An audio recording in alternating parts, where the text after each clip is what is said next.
حضرت صلی اللہ علیہ وآلہ وسلم پر وحی کا ابتدائی دور اچھے سچے پاکیزہ خوابوں سے شروع ہوا۔ آپ خواب میں جو کچھ دیکھتے وہ صبح کی روشنی کی طرح صحیح اور سچا ثابت ہوتا۔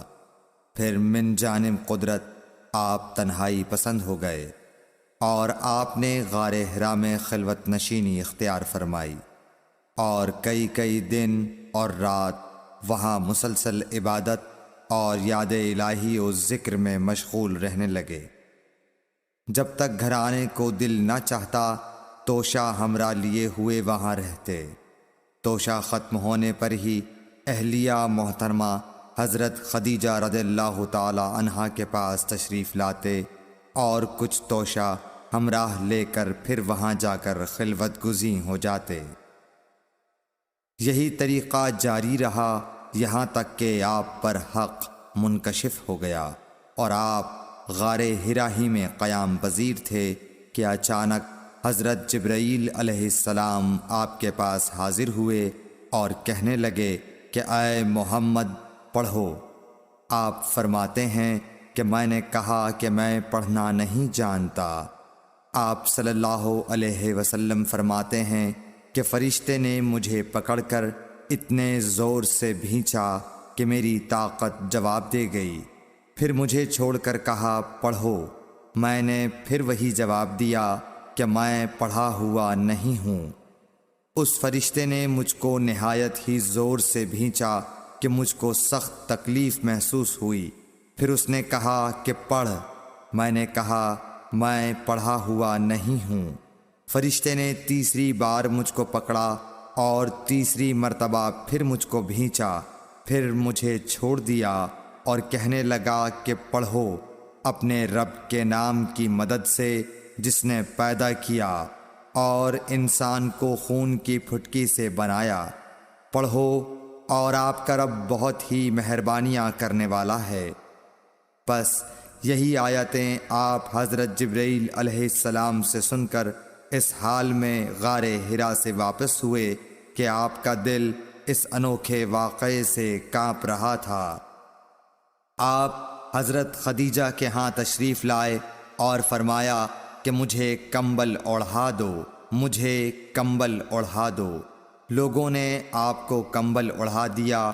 جب آپ کا ڈر جاتا رہا تو آپ نے اپنی زوجہ محترمہ حضرت خدیجہ رضی اللہ تعالی عنہا کو تفصیل کے ساتھ یہ واقعہ سنایا اور فرمانے لگے کہ مجھ کو اب اپنی جان کا خوف ہو گیا ہے۔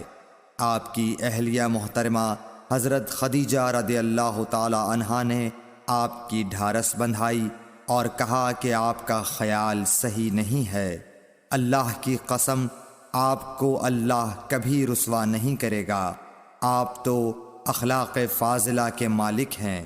آپ تو کنبہ پرور ہیں، بے کسوں کا بوجھ اپنے سر پر رکھتے ہیں، مفلسوں کے لیے آپ کماتے ہیں، مہمان نوازی میں آپ بے مثال ہیں اور مشکل وقت میں آپ امر حق کا ساتھ دیتے ہیں۔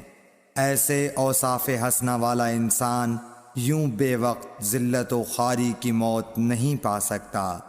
پھر مزید تسلی کے لیے حضرت خدیجہ رضی اللہ تعالی عنہا آپ کو ورقہ بن نوفل کے پاس لے گئیں جو ان کے چچا زاد بھائی تھے اور زمانہ جاہلیت میں نصرانی مذہب اختیار کر چکے تھے اور عبرانی زبان کے کاتب تھے۔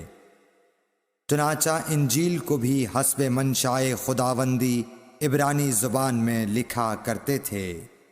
انجیل سریانی زبان میں نازل ہوئی تھی، پھر اس کا ترجمہ عبرانی زبان میں ہوا۔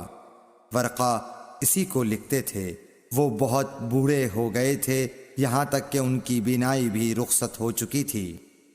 حضرت خدیجہ رضی اللہ تعالی عنہا نے ان کے سامنے آپ کے حالات بیان کیے اور کہا کہ اے چچا زاد بھائی، اپنے بھتیجے محمد صلی اللہ علیہ وسلم کی زبانی ذرا ان کی کیفیت سن لیجئے۔ وہ بولے کہ بھتیجے آپ نے جو کچھ دیکھا ہے اس کی تفصیل سناؤ۔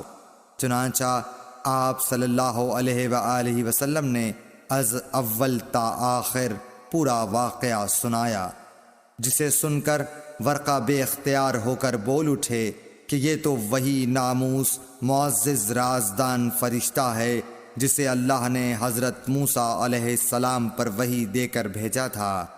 کاش میں آپ کے اس عہد نبوت کے شروع ہونے پر جواں عمر ہوتا، کاش میں اس وقت تک زندہ رہتا جب کہ آپ کی قوم آپ کو اس شہر سے نکال دے گی۔ رسول کریم صلی اللہ علیہ وآلہ وسلم نے یہ سن کر تعجب سے پوچھا کہ کیا وہ لوگ مجھ کو نکال دیں گے، حالانکہ میں تو ان میں صادق و امین و مقبول ہوں۔ ورقہ بولا، ہاں یہ سب کچھ سچ ہے، مگر جو شخص بھی آپ کی طرح امر حق لے کر آیا لوگ اس کے دشمن ہی ہو گئے ہیں۔ اگر مجھے آپ کی نبوت کا وہ زمانہ مل جائے تو میں آپ کی پوری مدد کروں گا، مگر ورقہ کچھ دنوں کے بعد انتقال کر گئے، پھر کچھ عرصے تک وحی کی آمد موقوف رہی۔ صحیح بخاری حدیث نمبر 3۔